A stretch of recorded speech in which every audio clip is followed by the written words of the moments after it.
जय श्री राम। नमस्कार साथियों, जैसे दुनिया देख रहे हैं मनीष कश्यप को। इस वक्त बिहार में हलचल तेज है राजनीति की, और इसी सब को लेकर मनीष कश्यप लाइव आए हैं और 4 महीने जेल में रहने के बाद जितना गुस्सा था सरकार पर वो सब निकालते हुए इस वीडियो के माध्यम से आपको दिखाई देंगे। आगे क्या बोला आप खुद देख सकते हैं।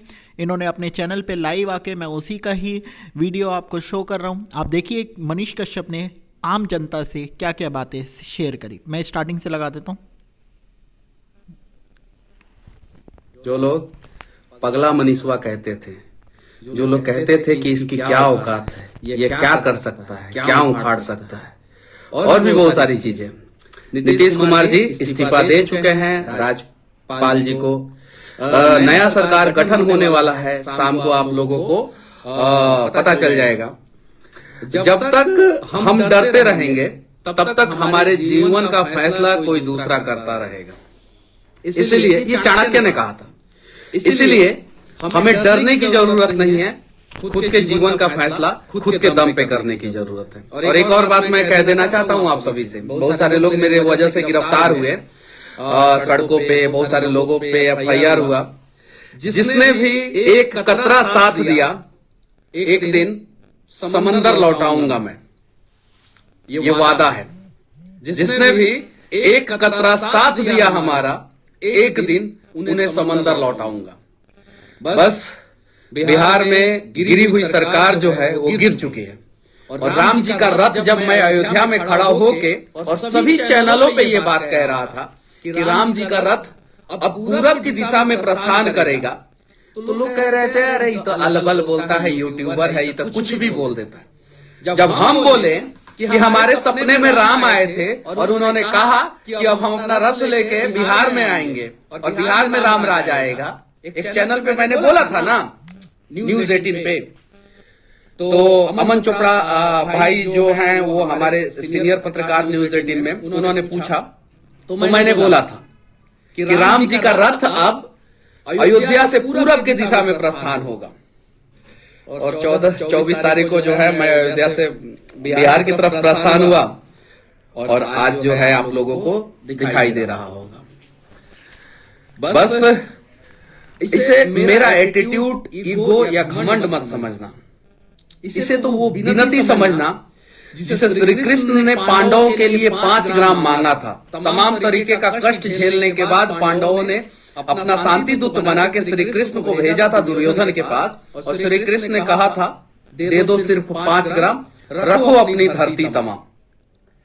दुर्योधन वो भी दे ना सका, आशीष समाज का ले ना सका। 4 महीना जब मैं जेल में था, उसके बाद से मेरा भाई, मेरी माँ, मेरे लोग जो है ऐसे ऐसे लोगों के पास गए थे कि भाई अब मेरे बेटे से गलती हो गया है, अब हम लोग माफी चाहते हैं कि आप लोग जो है थोड़ा दया दृष्टि कीजिए, उसे जेल से बाहर निकलने दीजिए। तो पता है क्या बोला गया था?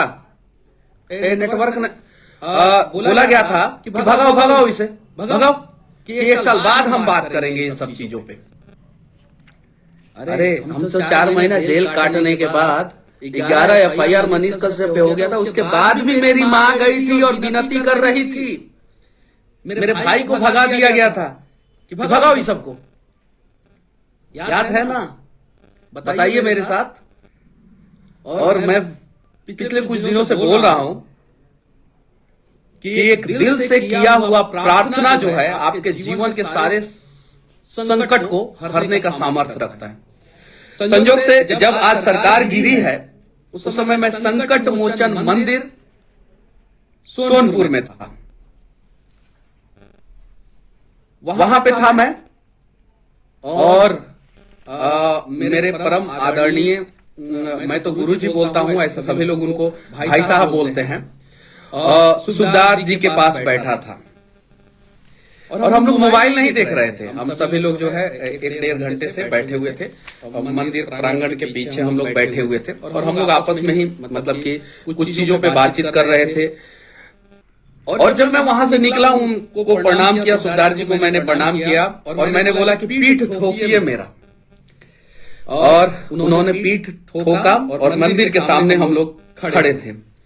और जब मैं आया और गाड़ी में बैठा तो मेरे दोस्त जो है लगातार मुझे फोन करने लगे, लगातार देखिए, भरोसा कीजिए। क्यों? अगर एक धनाट का बेटा बोलता, अब एक नेता का बेटा बोलता कि सरकार गिरा देंगे, तो आप लोग बोलते हाँ हाँ उसकी औकात है, वो गिरा सकता है।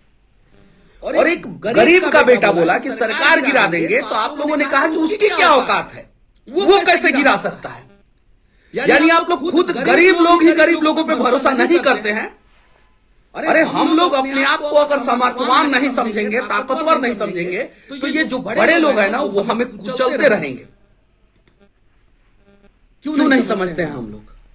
क्या मतलब कि क्या मैं गलत बोला? मैं बिहार के विकास पे बात करता हूं, मुझे नॉलेज है, बिहार के नब्ज के बारे में जानकारी है, बिहार के जीडीपी के बारे में जानकारी है, बिहार के इकोनॉमी के बारे में जानकारी है, बिहार के पॉलिटिक्स के बारे में जानकारी है, बिहार के सड़कों को जानता हूं मैं, बिहार के गांवों को जानता हूं, बिहार के नदियों को जानता हूं, बिहार के जंगलों को जानता हूं, बिहार के लोगों को जानता हूं। तो क्या मैं जो कह सकता हूं वो नहीं सही हो सकता है? या जो कुछ नहीं जानते हैं, विदेशों में पढ़े, बड़े बड़े स्कूलों में जाके जो है रहे और बाहर रहे, जिनके बच्चे वो आते हैं और यहाँ पे सत्ता के सिंहासन पे बैठ जाते हैं और वो कहते हैं, तो उनकी बातों को आप लोग मान जाते हैं। क्यों ऐसा?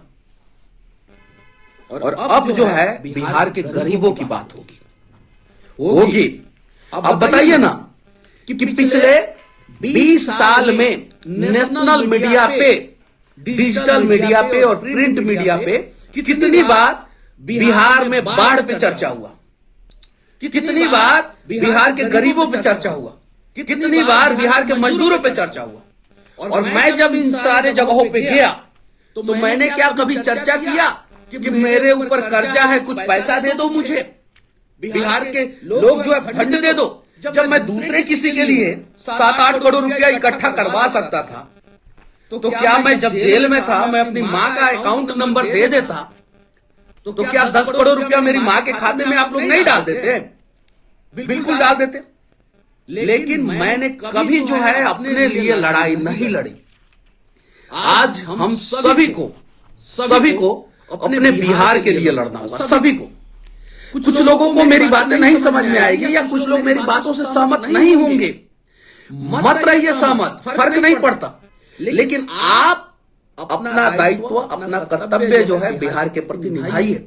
हम आपस में लड़ लेंगे, वैचारिक मतभेद, वैचारिक युद्ध हो जाएगा हम लोगों का, लेकिन बिहार के खिलाफ हम लोग नहीं रहेंगे, कभी भी नहीं रहेंगे।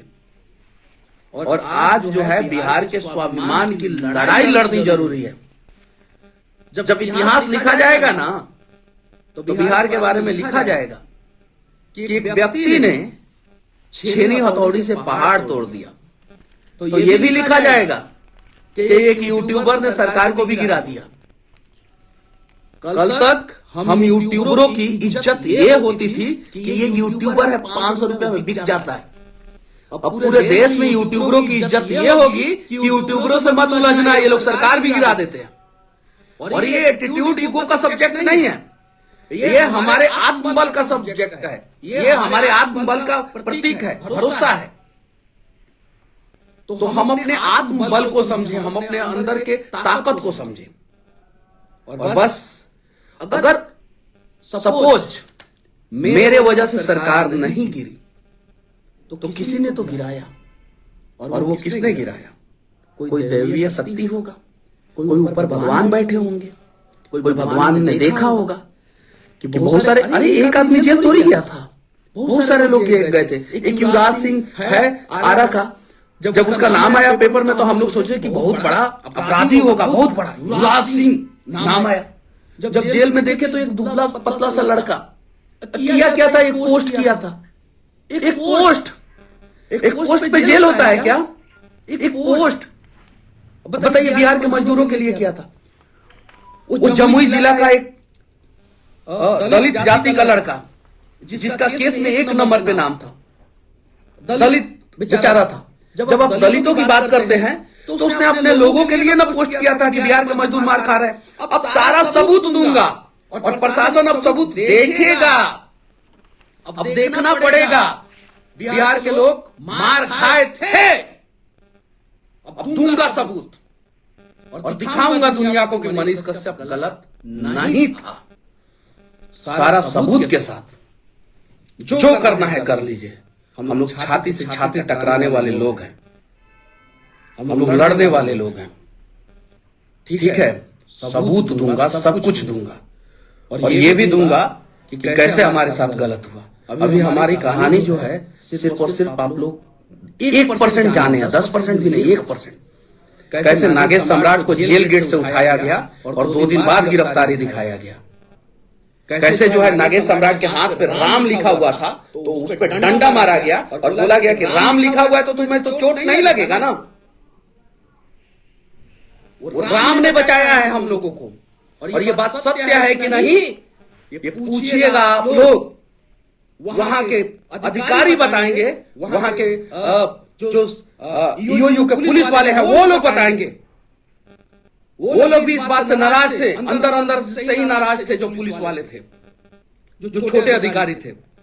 जब नागेश सम्राट के हाथ पे राम लिखा हुआ था उस पे डंडा मारा गया और कहा गया राम लिखवाए हो, इससे तो दर्द नहीं होगा। सारी बातें अभी मैं बताऊंगा, अब बताऊंगा कैसे परेशान किया गया, कैसे किया गया। बात यहां पे सब आएगा सामने, सब बस। और भगवान के घर में देर है अंधेर नहीं। सत्य परेशान हो सकता है, पराजित नहीं।